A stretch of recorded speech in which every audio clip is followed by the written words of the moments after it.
Мамлекеттик каттоо кызматынын төрагасы болуп 34 жаштагы Акын Мамбеталиев Мирович дайындалды. Бул тууралуу каттоо кызматынын басма сөз кызматынан билдиришти. Тиешелүү буйрукка өкмөт башчы кол койгон. Буга чейин ал каттоо кызматынын алдындагы Инфоком мамлекеттик ишканасынын директорунун орун басары болуп келген. Мындан тышкары өкмөткө караштуу архитектура, курулуш жана турак жай коммуналдык чарба мамлекеттик агенттигинин директору болуп Кокочаров Урматбек Курманбекович дайындалды. Тиешелүү жарлыкка премьер-министр Мухамбеткалый Абылгазиев бүгүн 18 февралда кол койгон. Белгилей кетсек, Урматбек Кокочаров буга чейин архитектура, курулуш жана турак жай коммуналдык чарба мамлекеттик агенттигинин директорунун орун басары болуп эмгектенип келген. Бүгүн 18 февралда Тажикстандын Бишкектеги элчилигинин алдында активисттер нааразычылык акциясын уюштурду. По идее же рабочий день, нормальный рабочий день, таджикское посольство. Вроде бы нету там консульства, там нужно принимать, здесь раз позвонили. Алар Тажикстандын Согдзе облусунун ички иштер башкармалыгынын жетекчиси генерал Абдулло Наджувоновдун билдирүүсүнө нааразы болуп, тажик президенти Эмомали Рахмонго Абдулло Наджувоновду кызматтан бошотуу жана жоопкерчиликке тартуу талабын коюшту. Сегодня мы будем просить посла довести до сведения таджикского президента, что общественность просит принять его меры в отношении таких высказываний своего генерала, привлечь его к уголовной ответственности за то, что он объявляет без разрешения президента такие военные действия, так как он берет на себя полномочия президента уже. Главнокомандующий таджикской армии это Эмомали Рахмонов, а не товарищ МВДшный мафиозник, скажем. Эске салсак, Тажикстандын айрым массалык маалымат каражаттарында Согдзе облусунун ички иштер башкармалыгынын башчысы Абдулло Наджувоновдун Баткен тууралуу айткан сөзү жарыяланган. Буга байланыштуу 10 февраль күнү Кыргыз өлкөсүнүн тышкы иштер министрлигине Тажикстандын Кыргыз мамлекетиндеги элчиси Назирмат Ализода чакырылган. Ат башы Кыргыз-Кытай эркин соода аймагы компаниясы ат башыдагы индустриалдык соода логистикалык борборду куруу долбоорун токтотконун жарыялады. Бул тууралуу Нарын эркин экономикалык аймак ишканасынын башкы директору Артур Байтереков расмий билдирүү таратты. Муну менен 200 гектар жерди 49 жылга ижарага алуу тууралуу келишим күчүн жоготот. Учурда биз буга чейин айыл чарба жоготууларынын ордун толтуруу иретинде инвесторлор тарабынан төлөнгөн 43 миллиондон ашык сомду кайтаруу жөнүндө өкмөткө кат даярдап жатабыз. Ал эми жогорку кеңештин депутаты Алмазбек Эргешов эл каршы чыккандан кийин ат башыга логистикалык борборду куруу долбоорунун токтогону туура эле болгонун айтат. Мен ал жерге өзүм барбадым, бирок ошол интернеттен жана башка жактан окуп аттык. Премьер-министр өзү барды, депутаттар барышты, деп бир 5-6 жолу эл менен жолукту окшойт. Бирок эл ошондой курууга каршы чыккандан кийин курбай койгон деле туура болду дейм. Жогорку кеңештеги Республика Ата журт фракциясынын депутаты Нурбек Тотонов логистикалык соода өндүрүш борборду Ат башы районуна эмес, Балыкчы шаарына куруш керек болчу деген пикирин билдирди. Мен жеке оюм Балыкчыга куруш керек болчу мунду. Балыкчыда канча деген жер турат. Көлгө келип кетип атып бар ошо жерден соодасын кылмак, Казакстандан келгендер, башка жактан келгендер кылып кетип калмак. Андан ары бардык жака жол да ачык болчу да. Эң сонун территориясы шарты дагы, шаарга да жакын, башкасына да жакын. Көлгө барды, эс алды, бир жума эс алды, бир күн базар кыдырды, кетип калышмак. Балыкчыда дагы шаар аралашкан эл жумушка умтулуп ошол жерде дагы жумушсуздук күч алып аткан жер шаар болчу. Ошо элге да жакшы болмок. Канча деген налог чоңоюп, шаардын көркү да өсмөк. Ошол жерден нары чекерден курса, ошо түшкөн акчадан шаардын эли дагы жакшы жолго, мындай жакшы иш менен камсыз болмок. Мен бул жеке өзүмдүн оюм. Башында куруп атканда деле ушуну ойлодум эле да, ушуну андан көрүп Балыкчыга курса сонун болмок экен депчи. Белгилей кетсек, кечээ 17 февралда Нарын облусунун Ат башы райондук администрациясынын алдында жергиликтүү эл митинг уюштурган. Алар логистикалык борбор Ат башы эркин экономикалык зонанын курулушуна каршылыгын билдирип, бир нече талаптарды коюшкан.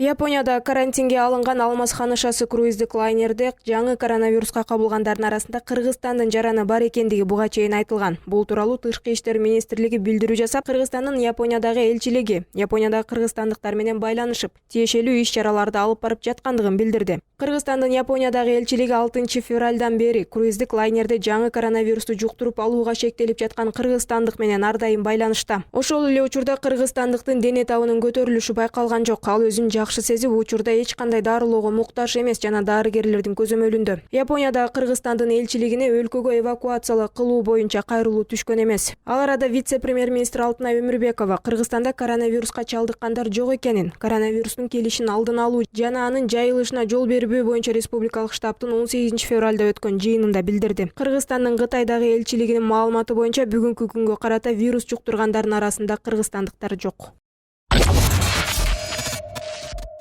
Транспорт жана жол министри Жанат Бейшенов кызматын тапшырууга даяр. Бул тууралуу ал бүгүн 18 февралда Жогорку кеңештеги транспорт коммуникациялар, архитектура жана курулуш боюнча комитеттин жыйынында билдирди. Сизден мурунку министрибиз Жамшитбек Калилович замы взятка менен түшкөндө жумуштан кетти эле.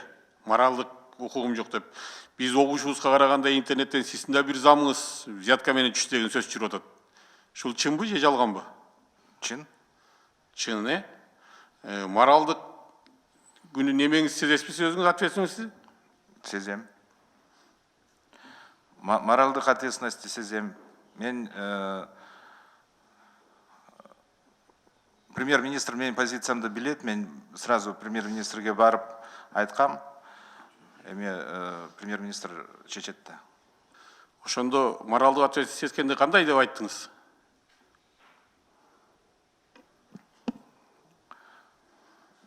Мен айттым, ошол моральная ответственность бар. Мен кеткенге даярмын.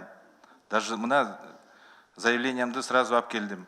Эске салсак, үстүбүздөгү жылдын 8 февралында транспорт жана жолдор министринин орун басары Жеңишбек Ногойбаев менен мекеменин алдындагы автоунаа, суу транспорту жана салмак габаритти көзөмөлдөө агенттигинин башчысы Анарбек Бекмуратов пара берди деп кармалган. Ал эми буга чейин айрым маалымат булактарында транспорт жана жол министринин кызматтан кете тургандыгы тууралуу маалыматтар да жарыяланган болчу. Акнет компаниясынын мурдагы президенти учурда камакта жаткан Кубат Ажимудиновдун жакындары маалымат жыйын беришип, аны үй камагына чыгаруу керектигин айтышып президентке кайрылуу жасашты. Сооронбай Шарипович дал четкие указания правоохранительным органам и судам республики о недопустимости сажать людей в тюрьмы за экономические преступления, а наоборот дать им возможность при доказанности ущерба его возместить.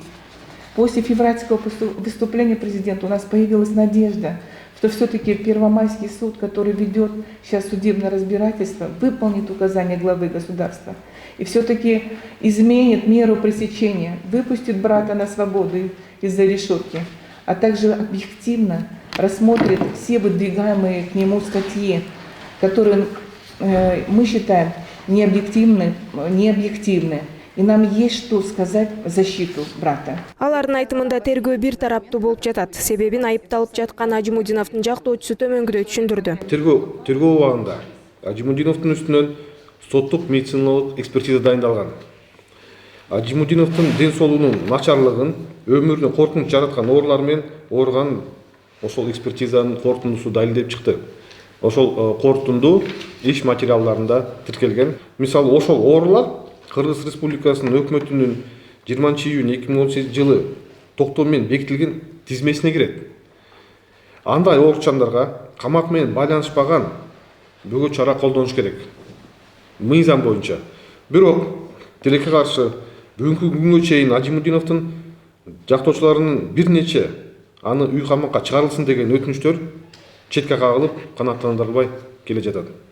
Кошумчага кетсек, буга чейин Жогорку кеңештин депутаты Рыскелди Момбеков Акнет компаниясынын мурдагы президенти Кубат Ажимудиновдун эсебин ачып, 910 миллион сом акчаны компаниядагылар бөлүп кетишкендигин айтып президентке кайрылган. Буга улай Акнет компаниясы да маалымат жыйын өткөрүп, 3 негиздөөчүгө өздөрүнүн дивидендин бөлүнгөндүгүн айтышкан. Ал эми Акнеттин азыркы президенти Нурбек Абасканов Кубат Ажимудиновго 2019 жылы 150 миллион сом которулса, андан кийин 30 миллион сомду иниси Нурлан Ажимудинов ишеним кат менен алып кеткендигин айткан. Ал эми Нурлан Ажимудинов өзүнүн агасына тийиштүү гана дивидендти чыгарып кеткендигин айтып, азыркы Акнеттин жетекчиси каражатты толук бербегендигин билдирди. Возникает закономерный вопрос к нынешнему президенту Акнета. А где оставшиеся, причитающиеся моему брату 120 миллионов сомов? И почему он не выполняет решения учредителей?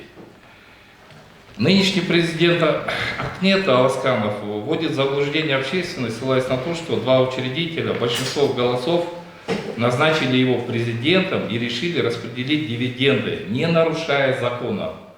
При этом Абасканов сознательно скрывает, что по уставу компании пункт 7.3, раздел 7, для распределения дивидендов нужно единогласие всех учредителей, то есть 100% согласия.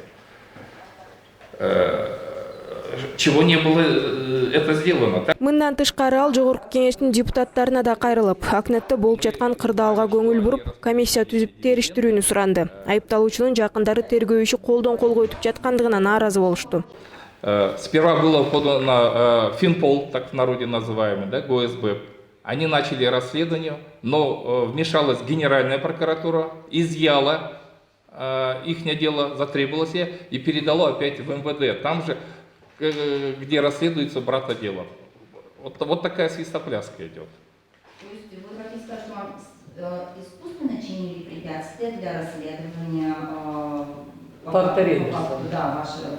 Нет, у нас вопросы, почему не дали до конца финполиции довести это дело, потому что это их поле деятельности, где они по рейдерству участвуют. МВД не участвует, это не их, так сказать, вотчина. Эске салсак, Акнеттин тегерегиндеги чыккан чыр 1 жылдан бери басаңдабай келет. Ал эми Ички иштер министрлиги Кубан Ажимудиновду баш кылып, Акнетке байланышы бар Стройсеть компаниясынын башкы директору менен башкы эсепчисин ишенип берген мүлктү менчиктеп алган деп айыптап камакка алган.